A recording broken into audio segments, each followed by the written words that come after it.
Click here to subscribe my channel and press bell icon to get latest updates from my channel. ये video देखने के बाद आप जान जाएंगे कि हम विंडोज़ 10 के अंदर इमोजीज़ को किस तरह से यूज़ कर सकते हैं। जहाँ पे आपने इमोजीज़ को यूज़ करना है वो फाइल आप ओपन कर लें। लेट्स सपोज मैं नोटपैड के अंदर इमोजीज़ इंसर्ट करना चाहता हूँ, तो मैं नोटपैड ओपन कर लिया है। उसके बाद टास्क बार पे राइट क्लिक करें।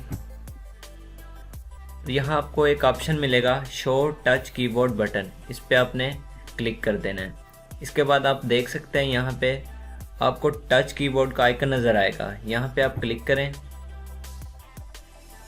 और फिर यहाँ पे आप इमोजीज़ का ऑप्शन देख रहे हैं, यहाँ पे क्लिक करें और फिर जहाँ पे जिस फाइल में आपने इमोजीज़ इंसर्ट करना है वहाँ उसको फाइल को ओपन करें और यहाँ से आप अपनी मर्ज़ी की इमोजीज़ यूज़ कर सकते हैं। अगर आप चाहते हैं कि विंडोज़ के अंदर स्क्रीनशॉट लें तो उसके लिए एक तो बेस्ट वे ये है, विंडोज़ एस प्रेस करके सर्च विंडो को ओपन करें और यहाँ पे लिखें स्निपिंग टूल, ठीक है।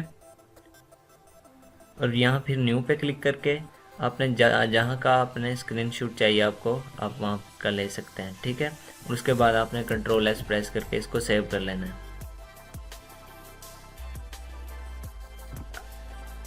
अगर आप कीबोर्ड की मदद से स्क्रीनशॉट लेना चाहते हैं तो उसके लिए आपको विंडोज़ की शिफ्ट और एस प्रेस करना होगा, ठीक है। अब मैं चाहता हूं कि इस हिस्से का स्क्रीनशॉट लूं, तो मैं यहां से एरिया सेलेक्ट करूंगा और उसके बाद पेंट को ओपन करूंगा और फिर यहां पे पेस्ट कर दूंगा और इसको control S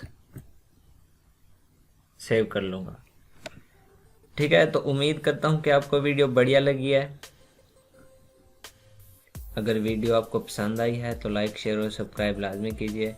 thanks for watching.